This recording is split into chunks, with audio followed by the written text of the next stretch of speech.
ನನಗೆ ತುಂಬ ಸಂತೋಷ ಅನ್ನಿಸ್ತಾ ಇದೆ. ಬಿಜಾಪುರ ಜಿಲ್ಲೆಗೆ ಒಟ್ಟು ಎಲ್ಲ ರೀತಿಯ ಅಭಿವೃದ್ಧಿಯ ದೃಷ್ಟಿಯಿಂದ ಕೇಂದ್ರ ಸರ್ಕಾರದಿಂದ ಸುಮಾರು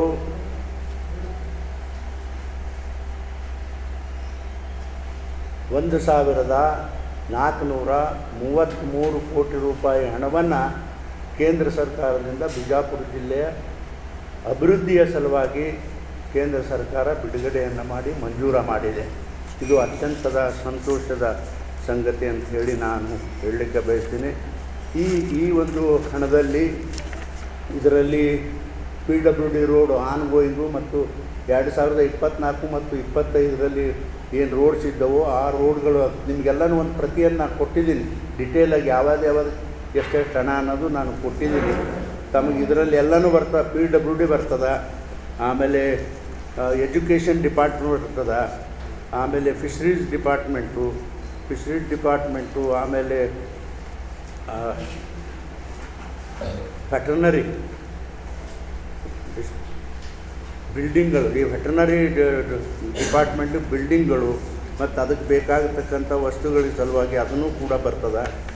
ಅದರ ಜೊತೆಗೆ ಇದೇನು upgradation of the veterinary hospitals, ಆಮೇಲೆ establishment of a common facilities centers, ಇದು ಹೆಲ್ತ್ ಡಿಪಾರ್ಟ್ಮೆಂಟದ್ದು.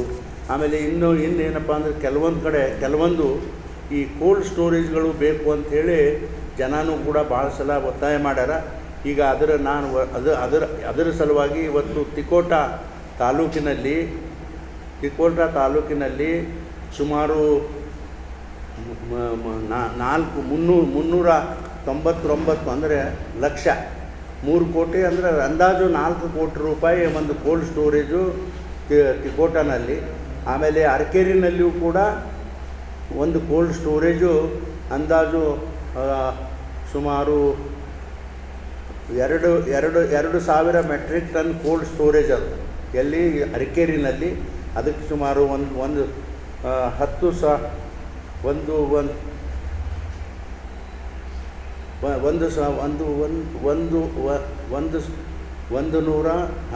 ಅಂತ ಹೇಳ್ತಾರೆ. ಅದು ಅಂದಾಜು ಲಕ್ಷ, ಅದು 1,000 ಲಕ್ಷ ಅಂದರೆ ಅಂದಾಜು 10 ಕೋಟಿ 11 ಲಕ್ಷ ಅಂದ್ಕೊಳ್ಳಿ.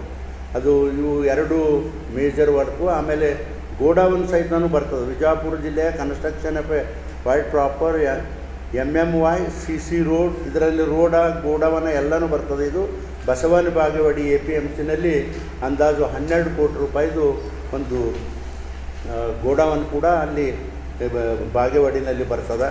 ಆಮೇಲೆ ಇನ್ನು ಈಗ ಮೈನರ್ ಇರಿಗೇಷನ್ ಟ್ಯಾಂಕು ಕೂಡ ಇದರಲ್ಲಿ ಬರ್ತದೆ. ಆಮೇಲೆ construction of the BCC across the, ಆಮೇಲೆ MI ಮೈನರ್ ಇರಿಗೇಷನ್ ಬರ್ತದೆ. ಆಮೇಲೆ ಜಲಧಾರೆ ಯೋಜನೆ, ಎಲ್ಲಕ್ಕಿಂತ ಇಂಪಾರ್ಟೆಂಟ್ ಜಲಧಾರೆ ಯೋಜನೆಯೂ ಕೂಡ ಇದರಲ್ಲಿ ಬರ್ತದೆ. ಇವೆಲ್ಲನೂ ಸೇರಿ ಸುಮಾರು ನೋಡಿ, MIನಲ್ಲಿ ಸುಮಾರು 290 ಕೋಟಿ ರೂಪಾಯಿ 16,000 ರೈತರಿಗೆ ಇನ್ವಾಲ್ವ್ಮೆಂಟ್ ಮಾಡಿ ಅವರು ಡ್ರಿಪ್ಪು ಮತ್ತು ಸ್ಪ್ರಿಂಕ್ಲರ್ ಕೊಡ್ತಕ್ಕಂಥ ವ್ಯವಸ್ಥೆ ಈ ಒಂದು ಯೋಜನೆಯಲ್ಲಿ ಅದ. ಇದೆಲ್ಲನೂ ಯಾವ್ದಿದಪ್ಪ ಅಂತಂದ್ರೆ ನಮ್ಮ ಕೇಂದ್ರ ಸರ್ಕಾರದ ನಬಾರ್ಡ್ ಯೋಜನೆ ಅಡಿಯಲ್ಲಿ ಬರ್ತಕ್ಕಂಥ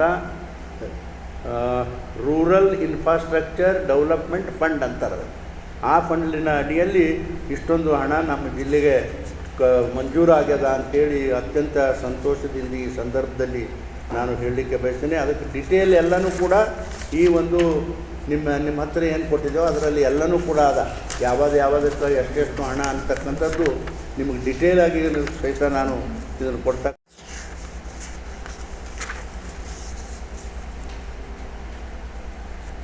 ಇವು ಸುಮಾರು ಈ ಜಲಧಾರೆ ಯೋಜನೆಯಲ್ಲಿ ಸುಮಾರು ಅಂದಾಜು 900 ಹಳ್ಳಿಗಳಿಗೆ ಓವರ್ ಹೆಡ್ ಟ್ಯಾಂಕು ಮತ್ತೊಂದು ಕಟ್ಟಿಸ್ತಕ್ಕಂಥ ವ್ಯವಸ್ಥೆ ಆಗ್ತದೆ ಈ ಜಲಧಾರೆ ಯೋಜನೆಯಲ್ಲಿ.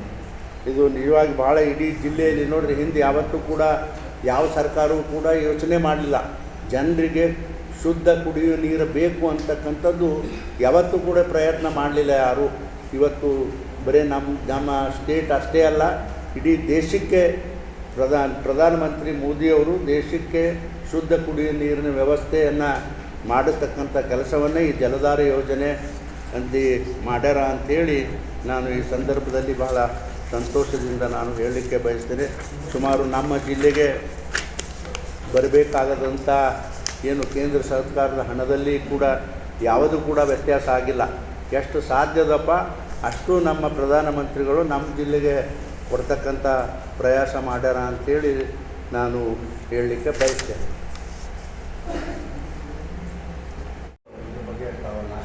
ಸರ್ ನೋಡಿರಿ, ವಂದೇ ಭಾರತ ರೈಲು ಬಿಡಬೇಕು ಅಂಥೇಳಿ ನಮ್ಮದು ನಿಮ್ಮಾಗನೇ ವಿಚಾರ ಸಮಸ್ಯೆ. ಅದ್ರ ಬಗ್ಗೆ ನಾನು 2-3 ಸಲ ಮಂತ್ರಿಗಳಿಗೂ ಭೇಟಿಯಾಗಿದ್ದೀನಿ.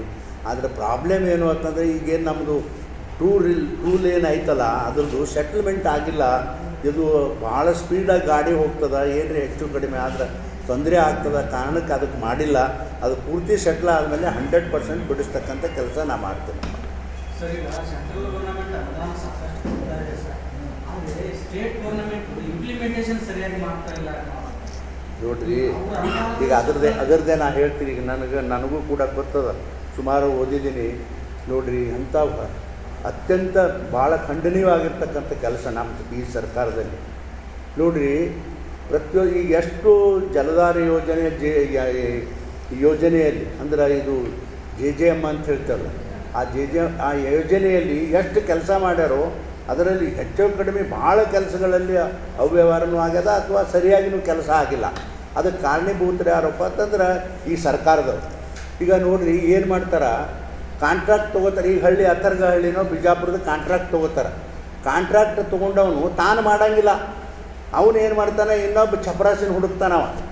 ತಾನು ಎಷ್ಟು ಹಣ ತಿನ್ನಬೇಕು ತಿಂದು ಅವನ ಕಡೆಯಿಂದ ಇಸ್ಕೊಂಡು ಮತ್ತೊಬ್ಬನಿಗೆ ಸಬ್ ಕಾಂಟ್ರಾಕ್ಟ್ ಕೊಡ್ತಕ್ಕಂಥ ಕೆಲಸ ಮಾಡ್ತಾರೆ. ಅಲ್ಲಿ ನೋಡಿರಿ ಎಷ್ಟು ಅವ್ಯವಹಾರ ಇದೆ. ಸಬ್ ಕಾಂಟ್ರಾಕ್ಟ್ರ್ ಯಾಕೆ ಕೊಡಬೇಕು? ಅದಕ್ಕೆ ನನ್ನ ಅಭಿಪ್ರಾಯ ಪ್ರಕಾರ ಜಿಲ್ಲೆಯಲ್ಲಿ ಸಬ್ ಕಾಂಟ್ರಾಕ್ಟ್ರ್ ಎಷ್ಟು ಮಾಡ್ಯಾರಲ್ಲ, ಯಾರ್ಯಾರು ಕೊಟ್ಟಾರ ಅವ್ರನ್ನೆಲ್ಲ ಬ್ಲ್ಯಾಕ್ ಲಿಸ್ಟಿಗೆ ಹಾಕಿದ್ರು ಏನು ಅಡ್ಡಿ ಇಲ್ಲ ಅಂಥೇಳಿ ನನ್ನ ವೈಯಕ್ತಿಕ ಅಭಿಪ್ರಾಯಪ್ಪ. ಅದು ಯಾಕೆ ಕೊಡಬೇಕು? ನಿನಗೆ ನೇರವಾಗಿ ನಿನಗೆ ಕಾಂಟ್ರಾಕ್ಟು ಟೆಂಡರ್ ಆಗಿರ್ತದೆ, ನೀನು ಕೆಲಸ ಮಾಡಬೇಕಪ್ಪ. ಅದನ್ನು ಅವನು ಹೋಗಿಬಿಟ್ಟು ಇನ್ನೊಬ್ಬರಿಗೆ ನೀ ಆ ಕೆಲಸ ಕೊಟ್ಟರೆ ಅವನ್ಯಾಕೆ ಸರಿಯಾಗಿ ಮಾಡ್ತಾನೆ, ನೀನು ಹಾಳಾಗ್ತೀಯ. ಅದಕ್ಕಾಗಿ ಅವ್ರನ್ನ ಎಲ್ಲರನ್ನೂ ಕೂಡ ಬ್ಲ್ಯಾಕ್ ಲಿಸ್ಟಲ್ಲಿ ಹಾಕಬೇಕು ಅಂಥೇಳಿ ನನ್ನ ಒಂದು ವೈಯಕ್ತಿಕ ಅಭಿಪ್ರಾಯ. ನಿಜವಾಗಿ ಅದರಲ್ಲಿ ನನಗೆ ಭಾಳ ಖೇದ ಅದ. ನೋಡಿರಿ, ಎಷ್ಟು ಹೈರಾಣ, ಎಷ್ಟು ತೊಂದರೆ, ಎಷ್ಟು ಜನರಿಗೆ ಕುಡಿಲಕ್ಕೆ ನೀರು ಬೇಕು ಅಂಥೇಳಿ ಪಟ್ರ ಪಾಪಗೇಡಿ ಇಂಥ ಕೆಲಸ ಮಾಡ್ತಾರೆ. ಎಷ್ಟೋ ಹಳ್ಳಿಯೊಳಗೆ ಅದು CC ರೋಡ್ ಹಡ್ಡದ್ದು ಕೂಡ ಮುಚ್ಚಿಕೊಡ್ಬೇಕು ಅಂತದ, ಅದನ್ನು ಸಹಿತ ಮಾಡಿಲ್ಲ. ನಾನು ಒಂದು 2 ಪೇಪರ್ನಲ್ಲಿ ನೋಡಿದೆ, ಒಂದು 2-3 ಪೇಪರ್ನಲ್ಲಿ ಎಲ್ಲ ಕಡೆಯೂ ಅದೇ ವ್ಯವಸ್ಥೆ. ನಾನು ಚೀಫ್ ಸೆಕ್ರೆಟ್ರಿಗೆ ಹೇಳಿನಿ, ಆಮೇಲೆ ಎಕ್ಸಿಕ್ಯೂಟಿವ್ ಇಂಜಿನಿಯರ್ಗೆ ಹೇಳೀನಿ, ಎಲ್ಲರಿಗೆ MLAಗಳಿಗೆ ನಾ ಏನು ಹೇಳೋಕ್ಕೆ ಹೋಗೋದಿಲ್ಲ. ಅವ್ರು ಹೆಂಗೆ ಮಾಡ್ತಾರೋ ಏನೇನು ಮಾಡ್ತಾರೋ ನಿಮಗೆ ಗೊತ್ತದ. ನೋಡಿರಿ, ಅವ್ರ ತಾಲೂಕಿನಲ್ಲಿ ಆಗ್ತಕ್ಕಂಥ ಕೆಲಸಕ್ಕೆ ಒಂದು ಸ್ವಲ್ಪ ಎಲ್ಲರೂ ಇಂಟ್ರೆಸ್ಟ್ ತೊಗೊಂಡು ಮಾಡಬೇಕಲ್ಲ. ಪಬ್ಲಿಕ್ ಕೆಲಸ, ಅದು ತಮ್ಮ ಜನರ ಕೆಲಸ, ಓಟ್ ಹಾಕಿದವ್ರ ಕೆಲಸ. ಒಬ್ಬರು ಅದ್ರ ಬಗ್ಗೆ ನಿಷ್ಕಾಳಜಿ, ಎಲ್ಲರೂ ಕಾಳಜಿ ಯಾರೂ ವಹಿಸೋದಿಲ್ಲಪ್ಪ, ಎಲ್ಲರೂ ನಿಷ್ಕಾಳಜಿಯಿಂದ ಅವ್ರು ಕೆಲಸ ಮಾಡ್ತಾರೆ ಅಂತೇಳಿ ನನಗೆ ಅನ್ನಿಸ್ತದೆ. ಯಾಕಂತಂದ್ರೆ ಭಾಳ ಅದರಲ್ಲಿ ತೊಂದರೆ ಆಗದ. ನನಗೂ ತುಂಬ ನೋವಾಗಿದೆ ಆ ವಿಷಯದಲ್ಲಿ. ನಾವು ಒಬ್ಬನೇ ಎಷ್ಟು ಮಾಡ್ಲಿಕ್ಕೆ ಆಗ್ತದೆ? ಏನಾರು ಕಾರ್ಬಾರ್ ಮಾಡ್ಲಿಕ್ಕೆ ಹೋದ್ರೆ ನಮ್ಮ ಕ್ಷೇತ್ರದ ಬಂದು ಇವ್ರು ಕಾರ್ಬಾರ್ ಮಾಡ್ತಾರೆ ಅಂತಾರೆ ಇವರು MLAಗಳು. ಅದನ್ನು ಒಂದು ಅಡಚಣೆ ಅದ. ಹೀಗಾಗಿ ನಾನು ಬೇಸತ್ತು ನಾನು ಸುಮ್ಮನೆ ಆಗಿದ್ದೀನಿ. ಆದರೆ ಇದ್ರ ಬಗ್ಗೆ ನಾನು ಏನು ಮಾಡಬೇಕು ಅದನ್ನು ಮಾಡ್ತೀನಿ ಅಂತಕ್ಕಂಥ ಮಾತು ಭಾಳ ಸ್ಪಷ್ಟವಾಗಿ ಹೇಳ್ತೀನಿ. ಸರಿ, ಕೇಂದ್ರ ಸರ್ಕಾರ ಕರೆಕ್ಟ್ ಟೈಮಿಗೆ ಅನುದಾನ ಕೊಡ್ತಾ ಇದ್ದರೆ ಇವ್ರು ಕಾಮಗಾರಿ ಗುಣಮಟ್ಟ ಆಗುವವರೆಗೂ, ಪರಿಪೂರ್ಣ ಆಗುವವರೆಗೂ ಅನುದಾನ ಪೆಂಡಿಂಗ್ ಇಡಬೇಕು ಅನ್ನೋದೊಂದು ಡಿಮ್ಯಾಂಡ್ ಇದೆ ಸರ್. ಅಲ್ಲ, ಬಿಡಲೇಬಾರ್ದು ಅಂತ ಇವ್ರು ಕೊಟ್ಟರೆ ದುರುಪಯೋಗ ಮಾಡ್ಕೊತಾ ಇದ್ದಾರೆ. ಹೌದು. ಅದಕ್ಕೆ ಈವರೆಗಿನ ಮಾರ್ಚ್ ಎಂಡಿಗ ಈ ಬಾಕಿ ಅನುದಾನ ಪೆಂಡಿಂಗ್ ಇಟ್ಬಿಡ್ಬೇಕು, ಕೊಡೋದೇ ಬೇಡ. ಕಾಮಗಾರಿ ಪೂರ್ಣ ಆದ ನಂತರ ಬಿಡುಗಡೆ ಆದರೆ ಅದು ಅಲ್ಲಿ ಹೆಂಗೆ ಮಾಡ್ತಾರಂದ್ರೆ, ರಾಜ್ಯಕ್ಕೆ ಬರ್ತಕ್ಕಂಥ ಹಣ ಇದು ಒಂದರಾಗೆ ಅಲ್ಲ, ಎಲ್ಲದರಲ್ಲಿ ಏನು ಮಾಡ್ತಾರೆ, ನೇರವಾಗಿ ರಾಜ್ಯಕ್ಕೆ ಕಳಿಸ್ಬಿಡ್ತಾರೆ. ಅವರು ಅರ್ಧ ಹಣ ಇಟ್ಕೊಂಡು ಮತ್ತು ಅರ್ಧ ಹಿಂಗೆ ಮಾಡೋಂಗಿಲ್ಲ. ಒಂದೇ ಸಲನೇ ಕಳಿಸ್ಬಿಡ್ತಾ. ಅದರಾಗಾಗಿ ಅದು ಹಿಡ್ತಟ್ಟು ಏನೂ ಉಳಿಯೋದಿಲ್ಲ. ಇವ್ರು ಮಾಡಬೇಕಲ್ಲ ಇಲ್ಲಿ ಸರಿಯಾಗಿ. ಅದಕ್ಕೆ ನೋಡೋಣ ಅದು ಯಾವ ರೀತಿ ಮಾಡ್ಲಿಕ್ಕೆ ಸಾಧ್ಯದೋ. ನಾನು ಇನ್ನೊಂದು ಸಲ ಯಾರ ಜೋಡಿ ಚರ್ಚೆ ಮಾಡಿ ಅದು ಒಂದು ಭಾಳ ಸರಿಯಾದ ಒಂದು ರಿಪೋರ್ಟನ್ನು ನಾನೇ ಒಂದು ಬರೆದು ಹಾಕಬೇಕು ಅಂತೇಳಿ ನಾನು ಮಾಡಿದ್ದೀನಿ. ಅಂದರೆ ಇದು ಕೇಂದ್ರ ಸರ್ಕಾರದ ಒಂದು ಯೋಜನೆ ಅಥವಾ ಕೇಂದ್ರ ಸರ್ಕಾರದ ಘನತೆ ಗೌರವ ಹಾಳು ಮಾಡೋ ಕೆಲಸನೂ ಇಲ್ಲಿ ನಡೀತಾ ಇದೆ ಅನ್ನೋ ಆರೋಪ ನಾನು ಒಪ್ತೀನಿ. ಸ್ಟಾಪ್ ಮಾಡಿಬಿಟ್ರಾಯ್ತು, ಒಂದು ಮಹತ್ವಾಕಾಂಕ್ಷೆ ಯೋಜನೆ ಮನಪಾಲ. ನೋಡೋಣ ಅದು ಯಾವ ರೀತಿ ಮಾಡ್ಲಿಕ್ಕೆ ಸಾಧ್ಯ ಅಂತ ನೋಡಿ. ದಯವಿಟ್ಟು ನನಗೂ ತುಂಬ ಬೇಸರ ಇದೆ ಆ ವಿಷಯದಲ್ಲಿ. ಯಾಕಂತಂದ್ರೆ ಒಬ್ಬರು ಸರಿಯಾಗಿ ಕೆಲಸ ಮಾಡೋದಿಲ್ಲ ರೀ. ಎಷ್ಟೊತ್ತು ಯಾರಿಗೆ ಹೇಳೋದು? ಹಳ್ಳಿಗಳ್ದಾಗ ಜನ ಬರ್ತಾರೆ ನಮ್ಮ ಹತ್ರ, ನೋಡಿರಿ ಅದು ಗುಂಡಿ ಮುಚ್ಚಿಲ್ಲ, ಸರಿಯಾಗಿ ಪೈಪ್ಗಳು ಜೋಡಿಸಿಲ್ಲ. ನಮ್ಮ ಹತ್ರ ಬಂದು ಕಂಪ್ಲೇಂಟ್ ಮಾಡ್ತಾರೆ. ಎಷ್ಟೊತ್ತು ಅವ್ರಿಗೆ ಹೇಳೋದು ಹೇಳಿ. ನನಗೂ ತುಂಬ ಬೇಸರ ಇದೆ ಆ ವಿಷಯದಲ್ಲಿ. ಇದೆಲ್ಲ ಕೇಂದ್ರ ಸರ್ಕಾರದ ಜವಾಬ್ದಾರಿ, ಅವರೇ ಅದನ್ನು, ಇದು ರಾಜ್ಯ ಸರ್ಕಾರದ ಜವಾಬ್ದಾರಿ, ಅವರೇ ಈ ಜವಾಬ್ದಾರಿಯನ್ನು ನಿಭಾಯಿಸಬೇಕು ಅಂತೇಳಿ ನಾನು ಒತ್ತಾಯ ಮಾಡ್ತೀನಿ. ಈ ಅನುದಾನ 2024-25 2 ವರ್ಷ, ಹೋದ ವರ್ಷ ಮತ್ತು ಈ ವರ್ಷ ಎರಡೂ ಸೇರಿ ಇದು ಅನುದಾನ. ಕೆಲವೊಂದು ಆನ್ಗೋಯಿಂಗ್ ಕೆಲಸ ಅದಾವೆ, ಕೆಲವೊಂದು ಫ್ರೆಶ್ ಅದಾವೆ. ಅದ್ರಾಗ ನೋಡಿರಿ, ಎಲ್ಲ ಡೀಟೇಲಾಗಿ ಕೊಟ್ಟಿದ್ದೀನಿ. ಹೆದ್ದಾರಿಗಳು 2 ಪ್ರಮುಖವಾಗಿದ್ದವು, ಅವೇನು ಚಾಲು ಆಗ್ಬೋದು? ಯಾವ ಅಣ್ಣವ್ರೆ? ಈ ಮಹಾರಾಷ್ಟ್ರದಿಂದ ಬಿಜಾಪುರ ಅಲ್ಲ, ಈಗ ನೋಡಿರಿ, ಭಾಳ ಸೀರಿಯಸ್ ಆಗಿ ಚಾಲೂ ಆಗಿದೆ. ನಮ್ಮ ಇಂಡಿ ತಾಲೂಕಿನಲ್ಲಿ ಚಾಲೂ ಆಗಿದೆ, ಬಿಜಾಪುರ ತಾಲೂಕಿನಾಗೂ ಬರ್ತಾ ಇದ್ದಾರೆ ಅವರು. ಈಗ ಎಲ್ಲಿ ಅಪ್ ಟು ನಾಲ್ಕಾಣದ ಕೆಲವೊಂದು ಭಾಗದಾಗೂ ಅಂದರೆ ವಿಡ್ತ್ ಮಾಡ್ಕೊಳಕತ್ತಾರೆ. ಅವು ಯಾವ್ಯಾವ ಅಕ್ವಿಷನ್ ಆಗ್ಯಾವಲ್ಲ ಅಲ್ಲಿ ತನಕನೂ ಮಣ್ಣು ಹಾಕಿ ವಿಡ್ತ್ ಮಾಡ್ಕೊಳ್ಳೋದು. ಕಾಮಗಾರಿ ಭಾಳ ಚೆನ್ನಾಗಿ ನಡೆದದು ಈ ಸದ್ಯಕ್ಕಂತೂ ನಾನು ನೋಡಿದ್ದೀನಿ ಪರ್ಸ್ನಲ್ ಆಗಿ. ಆಮೇಲೆ ಇದು ನಬಾರ್ಡ್ದು ಏನದಲ್ಲ, ಖರೆ ನಿಜವಾಗಿ ಇದಕ್ಕೆ ನನ್ನ ಪ್ರಯತ್ನದ ಜೊತೆಗೆ ನಮ್ಮ ಅಧಿಕಾರಿಗಳು ಕೂಡ ಭಾಳ ಇದಕ್ಕೆ ಸಹಕಾರ ಮಾಡ್ಯಾರ. ಇಷ್ಟೊಂದು 1443 ಕೋಟಿ ರೂಪಾಯಿ ಬಿಜಾಪುರ ಜಿಲ್ಲೆಗೆ ಬರಬೇಕಾದ್ರೆ ನನ್ನ ಪರಿಶ್ರಮದ ಜೊತೆಗೆ ನಬಾರ್ಡಿನ ಅಧಿಕಾರಿಗಳು ಕೂಡ ಭಾಳ ಚೆನ್ನಾಗಿ ಕೆಲಸ ಮಾಡ್ಯಾರ ಅಂತ ನಾನು ಹೇಳಲಿಕ್ಕೆ ಬಯಸ್ತೀರಪ್ಪ. ಯಾವ ಸಾಹೇಬ್ರೆ? ಟೂರಿಸಮ್ಗೆ ಇದು ನಬಾರ್ಡ್ದು ನನಗೆ ಅಷ್ಟು ಒಂದು ಐಡಿಯಾ ಇಲ್ಲ. ಬಟ್ ಇದ್ರಾಗ ಟೂರಿಸಮ್ದು ಎಲ್ಲೋ ಒಂದು ಇರ್ಬೇಕು ತಡ್ರಿ, ಒಂದೇ ನಿಮಿಷ. ಇದ್ರಾಗ ಐತಿ ಒಂದು ನೋಡಿರಿ, ನಾನು ನೋಡಿದ್ದೀನಿ. ಇದೇನು ಎಲ್ಲ ಡಿಪಾರ್ಟ್ಮೆಂಟಿಗೆ ಇದು ನಬಾರ್ಡು ಎಲ್ಲದಕ್ಕೂ ಅಪ್ಲೈ ಆಗ್ತಾಯಿದ್ದು, ಒಂದಕ್ಕೆ ಅಂತ ಇಲ್ಲ. ಇದ್ರಾಗ ನೋಡಿರಿ, ಇದು ಎಜುಕೇಷನ್ ಅದ, ಇರಿಗೇಷನ್ ಅದ, ಆಮೇಲೆ ಕೋಲ್ಡ್ ಸ್ಟೋರೇಜ್ಗಳು ಅದಾವ, ಆಮೇಲೆ ಹಾಸ್ಪಿಟಲ್ ಅದಾವ, ಎಲ್ಲನೂ ಅದಾವ್ರಿ ಇದ್ರಾಗೂ ಅದ ರೀ. ಒಂದು ನಾನು ನೋಡಿದೆ, ಮಾರ್ಕ್ ಮಾಡಲಿಲ್ಲ ಅಷ್ಟೇ. ಒಂದು ಟೂರಿಸಮ್ದು ಅದ ನೋಡಿರಿ ಅದ್ರಾಗ. ಆಮೇಲೆ ಫಿಶ್ರೀಸ್ ಅದ ರೀ ನೋಡಿರಿ. ಫಿಶ್ರೀಸ್ಗೆ ಸುಮಾರು 1,33,00,000 ಎಲ್ಲಪ್ಪ ಅಂತಂದ್ರೆ Almatti dam in Bijapur district development of a new fisheries farm, ಅದ್ರ ಸಲುವಾಗಿ ಆ ಫಿಶರೀಸ್ನೂ ಅದ.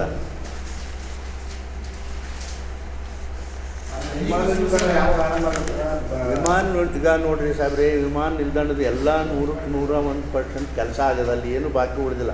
ಒಂದು 99ರಾಗ 1% ಏನಪ್ಪ ಅಂತಂದ್ರೆ ಈ ಇದ್ರದ್ದು ಏನದು ಫೈರ್ ಫೈಟ್ರದು ಬರೀ ಸೆಟಪ್ ಆಗಬೇಕಾಗಿತ್ತು, ಅದು ಆಗಿಲ್ಲ.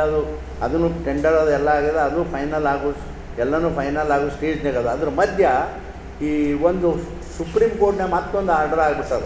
ಇದು ಬರೀ ಬಿಜಾಪುರಿಗೆ ಅಷ್ಟೇ ಅಲ್ಲ, ಇಡೀ ದೇಶದಲ್ಲಿರ್ತಕ್ಕಂಥ ಹೊಸ ಏನು ಏರ್ಪೋರ್ಟ್ಗಳು ಬಂದವು ಅಲ್ಲಿ ನೈರ್ಮಲ್ಯ ಎಂಥದ್ದು ಎನ್ವಿರಾನ್ಮೆಂಟ್ ಅದು ಹಾಳಾಗ್ತದೆ ಅನ್ನೋ ಕಾರಣಕ್ಕೆ ಅಲ್ಲಿ ಸ್ಟೇ ಕೊಟ್ಟು ಬಿಟ್ಟಾರ. ಆದರೂ ನಾನು ಮಂತ್ರಿಗಳಿಗೆ 2-3 ಸಲ ಭೇಟಿಯಾಗಿನ. ಪಾಪ ನಮ್ಮ ಆಂಧ್ರ ಮಂತ್ರಿಗೆ ಅವನು ಕೂಡ ಹೇಳೋಣ, ಇದನ್ನು ಜಲ್ದಿ ನಾನು ಮಾಡಿಸ್ಲಿಕ್ಕೆ ವ್ಯವಸ್ಥೆ ಮಾಡ್ತೀನಿ ಅಂತ ಹೇಳ. ಹಾಂ ಹೇಳಿ ಸರ್.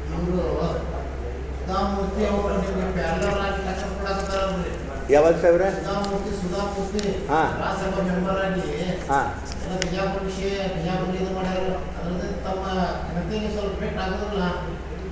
ಏನು ಮಾಡ್ಯಾರ ಅಲ್ರಿ? ಮತ್ತು ಅಲ್ಲಿ ನಿಮಗೂ ಮಾತಾಡ್ಲಿಕ್ಕೆ ಹಾಕದ, ನಿಮ್ಮಂತ ಅವ್ರಿಗೂ ಆಗ್ತಿರ್ತದ್ರಿ. ನೋಡ್ರಿ, ಈಗ ಒಂದು ನಿಮಿಷ MP ಅವನು ಇದು ಏನು ಪರಿಮಿತಿ ಏನಪ್ಪ ಅಂದ್ರೆ ಒಂದು ಜಿಲ್ಲಾ. ರಾಜ್ಯಸಭಾ ಮೆಂಬರ್ಗಳು ಹಂಗಿಲ್ಲ, ಇಡೀ ದೇಶದ್ದು ಮಾತಾಡ್ಬೋದು ಅವರು, ಬರೀ ಬಿಜಾಪುರದ ಅಷ್ಟೇ ಅಲ್ಲ. ಹೌದೌದು, ಅವ್ರಿಗೆ ಬಿಜಾಪುರ ಇಲ್ಲಿ ಇದು ತೊಗೊಂಡಿದ್ದಾರೆ. ಅವರು ದತ್ತಕತ್ತಾರೋ ಏನೋ ಸುಡ್ಗಾಡ, ಅದಕ್ಕೆ ದತ್ತಕ್ಕೆ ತೊಗೊಂಡಾರ ಏನ್ರಿ? ಅದು ಯಾಕೆ ತೊಗೊಂಡಾರ ಅಂದ್ರೆ ಪಕ್ಕದ ಜಿಲ್ಲೆನವ್ರು ಅದಾರ ಅಂತ ತೊಗೊಂಡಾರ. ಇಲ್ಲ, ಅದ್ರ ಬಗ್ಗೆ ನೋಡಿ ಅದ್ರ ಬಗ್ಗೆ ಚರ್ಚೆ ಬೇಡ. ಅವರಿಗೆ ಸ್ವಾತಂತ್ರ್ಯ ಅದ, ಅವ್ರು ಮಾತಾಡ್ತಾರೆ. ಬರೀ ಬಿಜಾಪುರದ ಅಷ್ಟೇ ಅಲ್ಲ, ಇಡೀ ದೇಶದ್ದು ರಾಜ್ಯಸಭಾ ಮೆಂಬರ್ ಮಾತಾಡ್ಬೋರಪ್ಪ. ಅದ್ರ ಬಗ್ಗೆ ನಂದೇನು ಇದು ತಕರಾರು ಏನಿಲ್ಲ. ಇಷ್ಟೆಲ್ಲ ಸ್ಕೀಮ್ಗಳು, ಇಷ್ಟೆಲ್ಲ ಡೆವಲಪ್ಮೆಂಟ್ಗಳನ್ನ ತಂದ್ರೂ ಸಹಿತ ಜಿಲ್ಲೆ ಒಳಗೆ ಅಭಿವೃದ್ಧಿ ಆಗ್ತಾ ಇಲ್ಲ. ರೋಡ್ಗಳದ್ದು ರೊಕ್ಕ ಎಲ್ಲೋ ಹಾಕ್ತಾರೆ, ರೊಕ್ಕ ನುಂಗ್ಬಿಟ್ಟಿರ್ತಾರೆ. ಅಂಥವ್ ನಾವು ಬೇಕಾದಷ್ಟು ನಿಮ್ಗೆ ತಗೊಡ್ತೀವಿ. ಆಮೇಲೆ ನೀರಿಂದ ಅದರಲ್ಲ, ಇದು ನೀರಿಂದ ಎಷ್ಟು ಉತ್ತಮವಾದ ಒಂದು ಕಾರ್ಯಕ್ರಮ ಆಗಿದೆ. ಆದ್ರೆ ಹಳ್ಳಿಗಳಲ್ಲಿ ಇದು ಆಗಂಗೆ ಇಲ್ರಿ. ಅದು ನೀವು ಹೇಳ್ದಂಗೆ ಕಾಂಟ್ರಾಕ್ಟ್ಗಳು ಕೊಟ್ಬಿಟ್ಟು ಅವ್ರಿಗೆ ಸಬ್ ಕಾಂಟ್ರಾಕ್ಟ್ ಅದು ಎಲ್ಲಿ ಹೋಗ್ತದೋ ಗೊತ್ತಾಗಲ್ಲ. ಅಲ್ಲ ಏನಿಲ್ರಿ, ಎಲ್ಲರೂ ಏನೇನೋ ಅಲ್ಲ ರೀ. ನಾನು ಎಷ್ಟು ಸಲ ಇದು ಬೇಸತ್ತು ನಿಮಗೆ ಕರೆದು ಹೇಳಕತ್ತೀನಿ. ಇದು ಫ್ರಮ್ ಬಿಗಿನಿಂಗ್ ಇದನ್ನು ಏನೇನು ಮಾಡಿ ಸರಿ ಮಾಡಬೇಕು ಅಂತ ಪ್ರಯತ್ನ ಮಾಡಕತ್ತೀನಿ, ಆದರೆ ಆಗಲ್ಲ. ಆದರೆ ಇದು ನೋಡ್ರಿ ಈಗ ಏನಾಗಲ್ಲ, ಮಾಹಿತಿ ಕೊಡ್ತಾ ಇದ್ದೀವಿ ಸರ್. ಸುಳ್ಳು ಅಧಿಕಾರಿಗಳು ಇಲ್ಲಾಂದ್ರೆ ಆಫೀಸ್ ಬಿಟ್ಟು ಹೋಗ್ಬಿಡೋದು ಪತ್ರಕರ್ತರು ಅಂತ. ಹಾಂ ಹೇಳಿ ಬೋಲಿ. ರಾಮಮೂರ್ತಿ ಬರೀ 2 ಸಾರಿ ಮಾತಾಡ್ಯಾರ. ಎಷ್ಟು ಪ್ರಚಾರ ಆಯ್ತು, ದೊಡ್ಡ ನ್ಯಾಷನಲ್ ಲೆವೆಲ್ ಪ್ರಚಾರ ಆಯ್ತು. ಏನಾದ್ರು ಅರ್ಥ ಏನಿಲ್ಲ ಅಲ್ಲಪ್ಪ, ಅದಕ್ಕೆ ಏನು ಮಾಡೋದ್ರಿ? ಅಲ್ರಿ ನಮ್ಮ ಅಷ್ಟೃಷ್ಟೋ ದುರದೃಷ್ಟೋ ಕಡೆಗೆ ನೀವೇ ಹೇಳಿರಲ್ಲ, ನಾನು ಪ್ರಚಾರ ಮಾಡ್ಲಿಕ್ಕೆ ಸಾಕಷ್ಟೇ, ಮಂದಿ ಯಾರು ಮಾಡೋದು ಬೇಡ. ನಾವು ಮೈನಸ್ ತಗೋಬೇಕಾಗುತ್ತೆ. ಅಲ್ಲ ಏನು ಮಾಡೋಕ್ಕಾಗೋದಿಲ್ಲ ಸಾವಿರ. ಅದಕ್ಕೆ ಯಾಕೆ ಸುಮ್ಮನೆ ಭಾಳ ತಲೆ ಕೆಡಿಸ್ಕೊಳ್ಳೋದು ಬೇಡ. ಸಾಕು, ನೀವು ಅದಿರಲ್ಲ, ನಾನು ಪ್ರಚಾರ ಎಷ್ಟು ಸಾಧ್ಯ ಅಂದರೆ ನೀವು ಎಷ್ಟು ಮಾಡಿ ಸಾಕು ಅಷ್ಟೇ, ಮಂದಿ ಮಾಡೋದು ಬೇಡ. ಮತ್ತೆ ಸಾಹೇಬ್ರೆ ಇದು ನೋಡ್ರಿ ಒಂದು ಸ್ವಲ್ಪ ಎರಡು ಸಾಹೇಬ್ರೆ ನಾ ಅಷ್ಟು ದೊಡ್ಡವ ಅಲ್ರಿ ಸಾಹೇಬ್ರೆ. ನೀವೇನಾದ್ರು ಆಕಾಂಕ್ಷೆ ನಾನು ಯಾವದಕ್ಕೂ ಆಕಾಂಕ್ಷೆ ಇಲ್ಲ. ನಂದು ಆಕಾಂಕ್ಷೆ ಏನಂದರೆ ಜನರ ಕೆಲಸ ಮಾಡೋದು, ಅಭಿವೃದ್ಧಿ ಮಾಡೋದು. ಅದು ಬಿಟ್ಟರೆ ನಮ್ದು ಏನೂ ಇಲ್ಲ ನೋಡಿ. ಕಚೇರಿ ನೋಡ್ರಿ, ಅವ್ರಿಗೆ ಏನು ಮಾಡೋದು? ಅದು ಮುನ್ನೆ ರಾಜ್ಯ ದೇಶದಾಗ ನಮ್ಮ ಪಕ್ಷ ಭಾಳ ದೊಡ್ಡದ, ನ್ಯಾಷನಲ್ ಪಕ್ಷ. ಅವ್ರು ಏನು ನಿರ್ಣಯ ಮಾಡ್ತಾರೆ ಹಂಗಿರುದ್ರಪ್ಪ ನಾವು. ನನ್ನ ಸಲಹೆ ಏನೂ ಇಲ್ಲ. ನಾನು ಕರೆದು ಹೇಳಿದ್ರಂದ್ರೆ ಸಲಹೆ ಹೇಳ್ತೀನಿ, ಭಾಳ ಫಸ್ಟ್ ಕ್ಲಾಸ್ ಹೇಳ್ತೀನಿ. ಆದರೆ ಅವ್ರು ಕರೆದಿಲ್ಲ, ಬಿಡಪ್ಪ ನೀವು ಬಿಡ್ರಿ, ಬಗೆಹರಿಸಿದ್ರೆ ಸೋಮದಿನ ಚೀಚಿ ನೋಡಿ. ನಾ ತುಂಬ ನನಗೆ ತುಂಬ ಗೊತ್ತಿದೆ. ಭಾಳ ಕಾರ್ಯಕರ್ತರ ಮನಸ್ಸಿನಲ್ಲಿ ಒಂದು ನೋವಿದೆ. ಆದರೆ ಯಾರೂ ಏನೂ ಮಾಡಬಾರ್ದು ಅಂತ ಸುಮ್ಮದಾರ. ಈಗ ಅವ್ರು ಎಂದು ಕೈ ಬಿಟ್ಟು ಹೋಗ್ತಾರೋ ಹೊಳ್ಳಿ ಬರ್ತಾರೋ ದೇವ್ರಿಗೆ ಗೊತ್ತಾ ಆ ಪರಿಸ್ಥಿತಿಯಲ್ಲಿ. ನನ್ನ ಕಾರ್ಯಕರ್ತರು ಬ್ಯಾಡ್ರಪ್ಪ ಅವಾರ, ಅದನ್ನ ಬ್ಯಾಡ, ನಾವು ಅಷ್ಟು ದೊಡ್ಡವ್ರಲ್ಲ. ನೋಡಿರಿ, ನನಗೆ ದುಃಖ ಅನ್ನಿಸ್ತದೆ. ನೀವು ಅಂತಿರಲ್ಲ ಅನುಭವ, ಹೌದು. ನಾನು ಸರಿಯಾಗಿ ಈ ಪಕ್ಷ ಬಳಸ್ಕೊಂಡಿಲ್ಲ ಅನ್ನೋ ದುಃಖ ನನ್ನ ಮನಸ್ಸಿನಲ್ಲಿ ಅದ. ಅದನ್ನು ನಾ ಏನು ಹೇಳ್ಬೋದು? ಅವ್ರು ಬಳಸ್ಕೊಂಡಿಲ್ಲ, ನಾವೇನು ಮಾಡ್ಲಿಕ್ಕಾಗ್ತದೆ? ಸುಮಾರು 50 ವರ್ಷ ನನ್ನ ಪಕ್ಷದಲ್ಲಿ ಅತ್ಯಂತ ಹಿರಿಯ ರಾಜಕಾರಣ. ನಾನು ರಾಜ್ಯದಲ್ಲಿ ಪಕ್ಷದಲ್ಲೇ ಯಡಿಯೂರಪ್ಪಣ್ಣನ ಬಿಟ್ಟರೆ ನಾನೇವ, ಯಾರೂ ಇಲ್ಲ. ಆದರೆ ಅಂಥ ಒಂದು ಅನುಭವಗಳನ್ನು ಹೆಗ್ಡೆಯವ್ರ ಜೊತೆ, ಪಟೇಲ್ರ ಜೋಡಿ, ಆಮೇಲೆ ಇವ್ರ ಜೋಡಿ, ನಾವೆಲ್ಲರ ಜೋಡಿ ರಾಜಕಾರಣ ಮಾಡಿ ಅನುಭವ ಸಾಕಷ್ಟಿತ್ತು. ಏನೂ ಉಪಯೋಗ ತೊಗೊಂಡಿಲ್ಲ. ಅದೊಂದು ನೋವು ನನ್ನ ಮನಸ್ಸಿನಲ್ಲಿ. ಅವ್ರು ಏನಾರು ಮಾಡ್ಕೊಳ್ಳಿ. ಚೈತ್ರಿ ಅಣ್ಣರ ನೆಗ್ಲೆಕ್ಟ್ ಮಾಡ್ಲಿಕ್ಕೆ ಸಾಧ್ಯನೇ ಇಲ್ಲ. ನೆಗ್ಲೆಕ್ಟ್ ಮಾಡಿಲ್ಲ ಅವ್ರು ಯಾವುದ್ಯಾವುದೋ ಕಾರಣಕ್ಕೆ. ನಾವು ನೋಡ್ರಿ, ನಾವು ಸಂಘ ಪರಿವಾರದಿಂದ ಬಂದಿಲ್ಲ. ನಾವು ಬಂದದ್ದು ರಾಮಕೃಷ್ಣ ಹೆಗಡೆ ಪಟೇಲ್ರ ಆಡಳಿತದಿಂದ ನಾವು ಬಂದವರು, ಮಧ್ಯೆ ಬಂದು ಸೇರಿದವರು ಅನ್ನೋದೊಂದು ಭಾವನೆ ಇರಬಹುದು ಅಂತ ಅವ್ರಿಗೆ. ಅದಕ್ಕಾಗಿ ಹಂಗೆ ಮಾಡ್ತಿರ್ಬೇಕು ಅಂತ.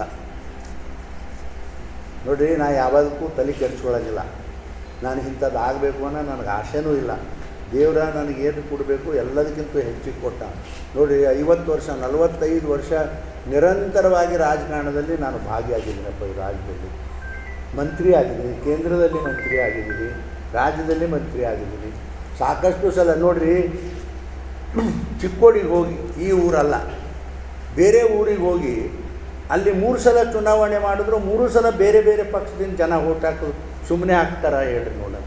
ಅದು ಏನಪ್ಪ, ಯಾಕೋ ಇದು ಹೀಗೆ ನಡೀಲಿ. ನಮ್ಗೆ ಏನಾಗಬೇಕು? ನನಗಂತೂ ಯಾವುದೂ ಆಶೆ ಏನಿಲ್ಲ. ಆಯಿತು, ಪಟ್ರ ಜಯ ಅನ್ನೋದು, ಪಟ್ಟಿಲ್ಲ ಅಂದರೆ ಇಲ್ಲ ಅನ್ನೋದ್ರೆ ಅಷ್ಟೇ. ನಮ್ಮದು ನಾವು ಬೇಕು ಅಂತೇಳಿ ಮೈ ಮೇಲೆ ಬಿದ್ದು. ಆಮೇಲೆ ನನ್ನದೊಂದು ಸ್ವಭಾವ ಏನು ಅಂತಂದ್ರೆ, ನಾನು ಯಾರು ಹಿಂದೂ ಅಡ್ಡಾಡೋದಿಲ್ಲ, ಯಾರು ಚುಂಗ ಹಿಡಿಯೋದಿಲ್ಲ. ಅದನ್ನು ಯಾರೂ ನನ್ನ ಜೀವನದಾಗ ಅದು. ಯಾಕಂದ್ರೆ ನನಗೆ ಸ್ವಾಭಿಮಾನ ಅದು. ನಾನು ಯಾರು ಹಿಂಗೆ ಹೋಗೋದು, ದಿನ ಅವ್ರ ಮನೆ ಮುಂದೆ ನಿಂದ್ರೋದು, ನಮಸ್ಕಾರ ಹೊಡೆಯೋದು, ಅಂಗಿ ಇಡೋದು ಅಂತ ನನ್ನ ಜೀವನದಾಗೂ ಮಾಡಿಲ್ಲ. ನಾನು ಮಾಡೋದು ಇಲ್ಲ. ನನಗೆ ಅವ್ರು ಪಾಟ್ರು ಅಟ್ಟೆದ, ಬಿಟ್ಟರು ಅಟ್ಟೆದ, ನನಗೇನು ಅವಶ್ಯಕತೆ ಇಲ್ಲ. ರೈಟ್ರಿ ಅಣ್ಣಾರ.